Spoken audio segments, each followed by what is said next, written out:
नीतीश कुमार के इंश्योरेंस मिल जाई कि उनका के फुल सपोर्ट मिली, कोनो तरह के बात ना हुई। और सब लोग जैसे भारतीय जनता पार्टी घरदी गुर्दी बोलस वैसे लालू प्रसाद इंश्योरेंस देश।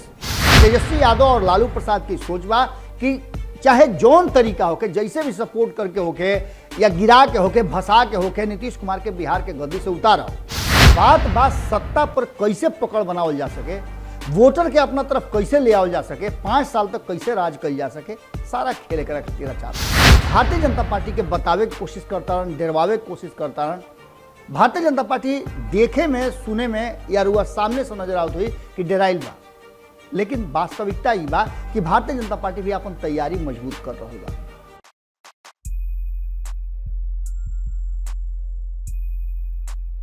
ना जाने कब बदल जाए हमरा शहर के मिजाज, ना जाने कब बदल जाए हमरा शहर के मिजाज। सुनाता कुछ सियासी बैठल बाड़े लगावे हिसाब।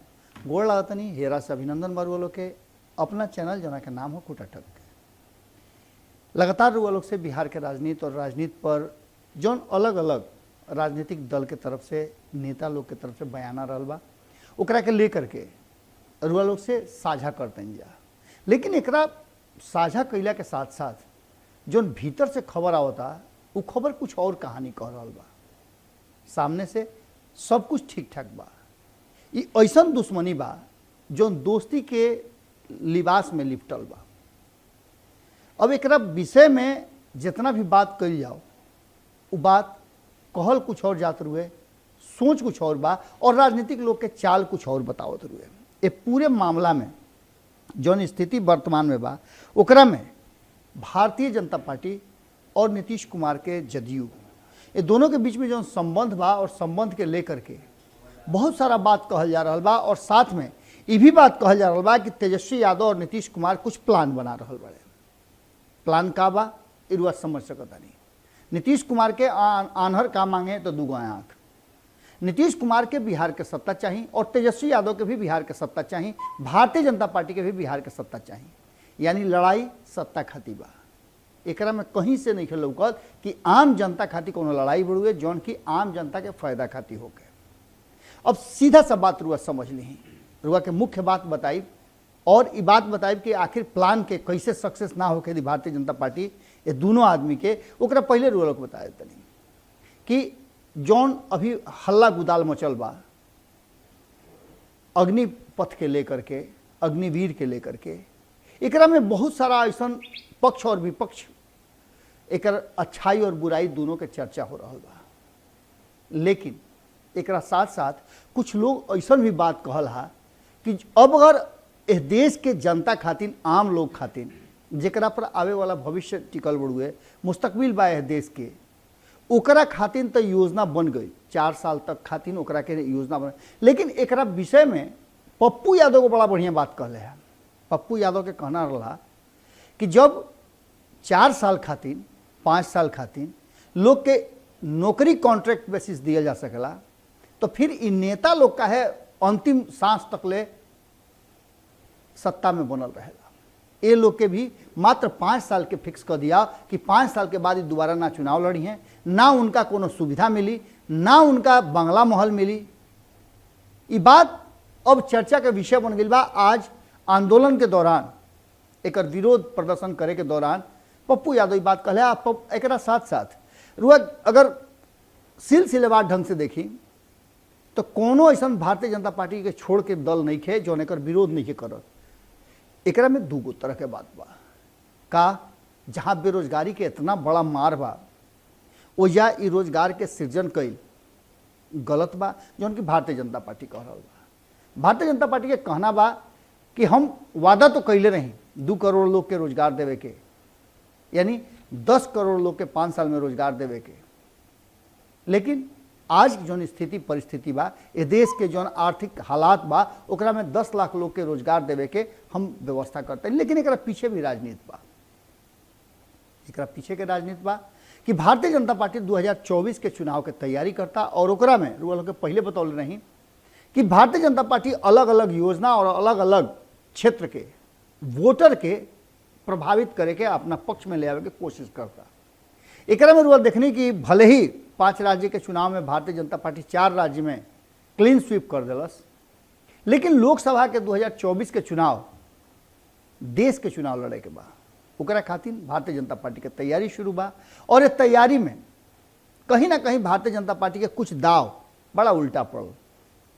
पहले कृषि कानून वाला और अब युवा के नौकरी देवे खातिर जौन सेना में अग्निवीर के जौन स्कीम लेवल गई है ओकरा के चाहे जितना भी तरीका से समझा ले केंद्र के सरकार भारतीय जनता पार्टी, लेकिन लोग समझे के तैयार नहीं है। हालांकि ये आग्रह हम करब खूटा ठोक से, भारत लाइव से और पंचनामा के भी मंच से कि जे लोग भी उग्र प्रदर्शन करता रहे, राष्ट्रीय संपत्ति के क्षति पहुंचाता रहे, उस सब लोग संयम बरतो। विरोध प्रदर्शन के ई तरीका कहीं से नहीं है। अगर यह तरीका रही तो देश के आज़ादी ना मिल रही। यानी विरोध प्रदर्शन के और भी तरीका बा जौन शांतिपूर्ण हो सकेला।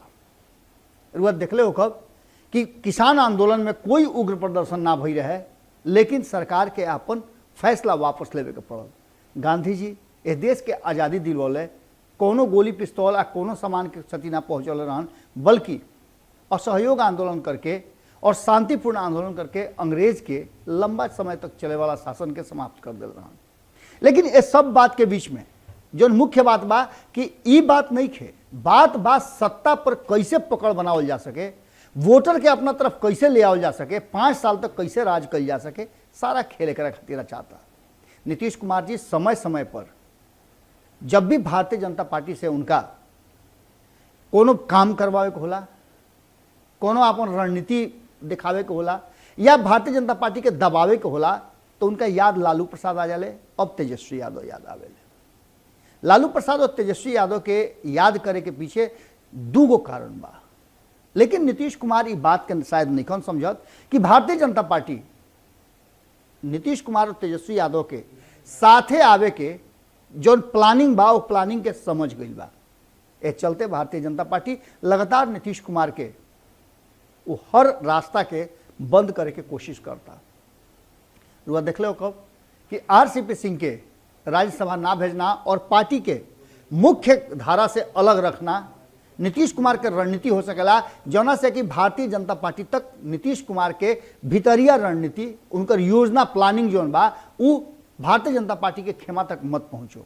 ए बीच में कई लोग जौन की आरसीपी सिंह के करीबी बा, जौन भारतीय जनता पार्टी के कई वैसा नेता बाड़े, जदयू के नेता बाड़े, उनकर यह कहना बा, राष्ट्रीय जनता दल के नेता का भी पता बा कि बहुत कम समय में आरसीपी सिंह के नरेंद्र मोदी के साथ साथ अमित शाह से बहुत नजदीकी बढ़ गई और ये नजदीकी नीतीश कुमार के बर्दाश्त ना रहा। रुआ लोग से याद हुई कि भारत लाइव पर एगो खबर कैले रही, जो में हम बतौले रही कि जब अमित शाह बिहार आई रहन, पटना आई रहन कुंवर सिंह वाला कार्यक्रम में, वो कार्यक्रम से पहले नीतीश कुमार से उनका मुलाकात हुई रहे।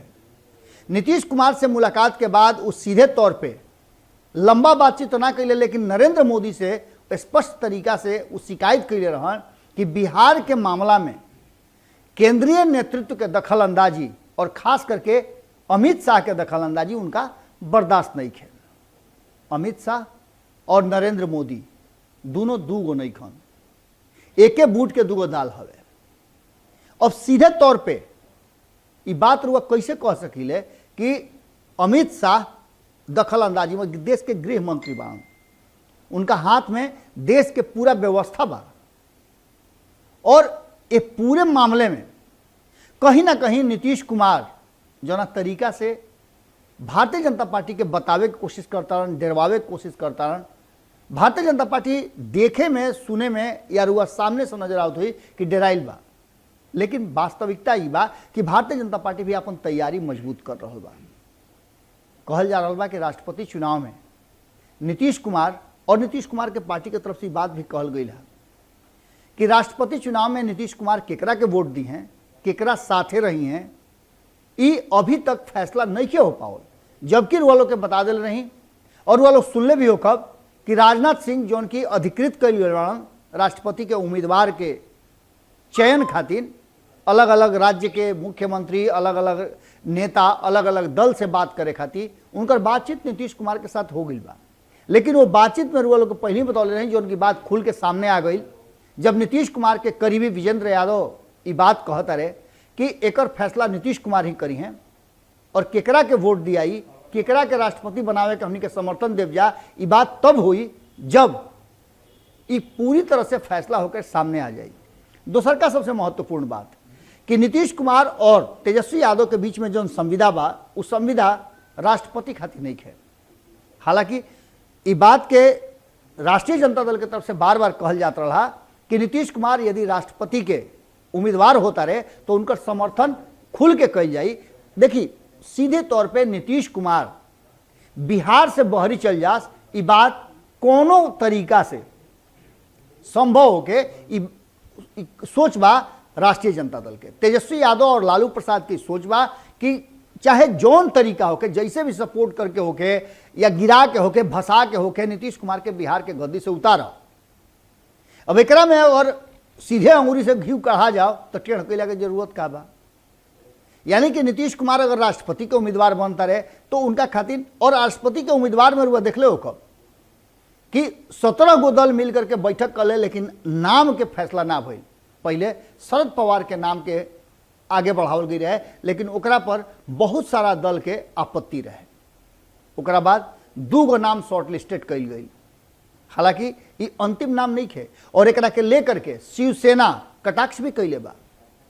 शिवसेना के कहना बा कि जब राष्ट्रपति ऐसा पद खातिर साझा विपक्ष मिलकर एगो उम्मीदवार के चयन देश में नहीं कर सकत, कोई उपयुक्त उम्मीदवार नहीं मिलत, तो फिर प्रधानमंत्री के उम्मीदवारी खातिर का हो सकेला।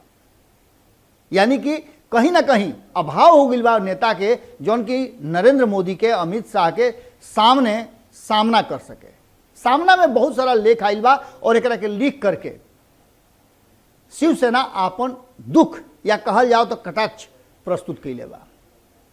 इतना सब मीटिंग भइला के बाद कहीं से ये स्पष्ट ना भइल कि राष्ट्रपति खातिर के उम्मीदवार हुई साझा विपक्ष के। एकरा में 2 गो नाम सामने आई रहे। महात्मा गांधी के पौत्र बाड़े गोपाल कृष्ण गांधी, उनकर नाम सामने आई रहा, और नेशनल कॉन्फ्रेंस के फारूक अब्दुल्ला बाड़े, उनकर नाम सामने आई रहा। लेकिन ये दोनों नाम अभी तकले अंतिम रूप में नहीं आई। रुअल से बतौले रही कि एकरा में नीतीश कुमार के इंतजार होता रहे। हालांकि नीतीश कुमार के निमंत्रण ना दिहल गई रहे। अगर भितरिया निमंत्रण गई भी हुई तो नीतीश कुमार एकरा पर रिएक्ट ना कैले और ना साझा विपक्ष के जो कर्ता धरता रही है ममता बनर्जी उ रिएक्ट कैली। अब पूरे मामला पर हालांकि वो बैठक में वो 17 में से भी शामिल लोग यह बात के तेजस्वी यादव बैठक में ना शामिल भैले, इहो लोग बतौले रही। एकरा मतलब बा कि कुछ ना कुछ ऐसा प्लानिंग बिहार में बन रहा बा जो कि नीतीश कुमार और तेजस्वी यादव भीतरे भीतर बनावत रहे। अचानक से नीतीश कुमार के याद आ जाता रहे लालू प्रसाद, तेजस्वी यादव, इफ्तार पार्टी, और उनका यहाँ चल जाता रहे। दूसर का तरफ तेजस्वी यादव भी ओकरा बदला में उनका लगे जाता रहे। और अब जातीय जनगणना और जनसंख्या नियंत्रण पर दोनों आदमी एक सुर में बोल रहा बाड़े। एक साथ साथ जो अग्निवीर वाला, अग्निपथ वाला जो मामला बा, एकरा के लेकर के कहीं ना कहीं दोनों आदमी एक जगह आके खड़ा हो गए बड़े। जबकि भारतीय जनता पार्टी के स्पष्ट कहना बा कि ये मामला जहां रोजगार नहीं के मिलत ओइजा ए लोग के स्किल्ड कैल ट्रेनिंग दिहल शुरू करता। और देश के युवा अगर 17 साल से 23 साल के बीच में स्किल्ड हो जाता रहे तो उनका लगे बहुत सारा ऑप्शन खुली, देश के आर्थिक स्थिति से लेकर के अन्य चीज। एक साथ साथ एक और बात कहल गई बा कि ये लोग के प्राथमिकता और भी जो पारामिलिट्री फोर्सेस बा ओकरा में दिहल जाई। एक साथ एक और बात जो कि केंद्र सरकार समझावे के कोशिश करता कि बेरोजगारी से अच्छा बा कुछ रोजगार। एक खातिर जो 12 लाख के आसपास रुपया मिली ओकरो से बहुत कुछ कर सकेले। इस सारा चीज के देखते हुए कहीं ना कहीं 2024 में जौन प्रधानमंत्री के यानी लोकसभा के चुनाव बा, वो चुनाव के लेकर के पूरा तैयारी चल रहा बा। और इस तैयारी में एक बात पक्का बा कि भारतीय जनता पार्टी कई स्टेप आगे कर ले बा, लेकिन बिहार ओकरा के हमेशा पिछुआ देता। देश के अलग अलग राज्य में भारतीय जनता पार्टी अपना के पूरा संतुलित और संयमित कर ले बा, लेकिन बिहार में ऐसा स्थिति हो गई बा कि ना उगलते बनता ना निगलते बनत हुए भाई गति साहब छुचुंदर केरी उहे स्थिति हो गई बा। और एकरा के ले करके कहीं ना कहीं इंतजार हो रहा बा। दूसर का तरफ नीतीश कुमार के इंश्योरेंस चाहिए और मामला एजे आके अटकल बा। नीतीश कुमार के इंश्योरेंस मिल जाई कि उनका के फुल सपोर्ट मिली, कोनो तरह के बात ना हुई और सब लोग जैसे भारतीय जनता पार्टी घरदी गुर्दी बोलस वैसे लालू प्रसाद इंश्योरेंस देश और संगे संगे साझा विपक्ष कांग्रेस सहित जितना भी ममता बनर्जी से लेकर के अन्य नेता बना वो सारा लोग इंश्योरेंस देव कि हाँ अगर हम उम्मीदवार बनतानी तो हमरा के बैक बिचिंग ना हुई। तेजस्वी यादव के और नीतीश कुमार के लेकर के जे भी योजना बनत होके भारतीय जनता पार्टी वो योजना पर पूरा नजर बनौले बा। एक तरफ जहां स्थानीय नेता बिहार के नीतीश कुमार के विरोध करे में और खास करके अग्निपथ वाला योजना के कॉन्डेम करे में ओकरा के सही ढंग से व्याख्या और रेखांकित कर गए पिछड़ गई बा। ये केंद्रीय नेतृत्व के कई गो नेता के आगे निकाल गई बा।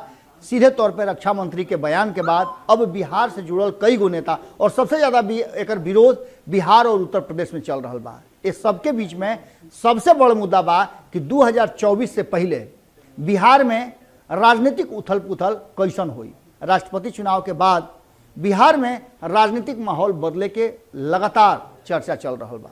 कयास लगावल जा रहा बा कि नीतीश कुमार और भारतीय जनता पार्टी के बीच में जो संबंध में तलखी आ गई बा ये राष्ट्रपति चुनाव में और खुल के देखे के मिली। अगर नीतीश कुमार के मन मुताबिक उम्मीदवार भारतीय जनता पार्टी नहीं के उतारत, जबकि इस संभव नहीं है, भारतीय जनता पार्टी अपना मन मुताबिक उम्मीदवार सामने रखी जौना से कि आवे वाला 2024 के चुनाव और आगे के चुनाव भी वो अपना अनुसार करवा सके। और हालांकि राष्ट्रपति के पद कोनो शून्य ना होके, कोनो जीरो ना होके, सिर्फ स्टाम्प ना होके, बल्कि संविधान के सबसे सर्वोच्च पद बा और संविधान के रक्षा के जिम्मेवारी राष्ट्रपति के बा। ये पूरे मामला में भारतीय जनता पार्टी और नीतीश कुमार के बीच में जो 36 के आंकड़ा चल रहा बा ये और मुखर हुई खुल करके सामने आई। ये बात भारतीय जनता पार्टी भी समझ रहा बा कि नीतीश कुमार कभी भी झटका दे सकेले। एक बावजूद भारतीय जनता पार्टी पूरा तैयारी में बा, या तो नीतीश कुमार टूटस या फिर राष्ट्रीय जनता दल टूटे, लेकिन कहीं ना कहीं केहू ना केहू के तोड़ करके वो स्थिति पैदा करना जौना से कि नीतीश कुमार और तेजस्वी यादव एक साथ ना आ सकस। भारतीय जनता पार्टी के ये एजेंडा बा। ये एजेंडा में नीतीश कुमार के किनारा करके राष्ट्रीय जनता दल के साथ सीधा टकराव करे के और एकरा खातिर कहीं ना कहीं जौन तेजस्वी यादव नीतीश कुमार के प्लान बा ओकरा के सक्सेस ना होके दी भारतीय जनता पार्टी। ई तो बात पक्का बा।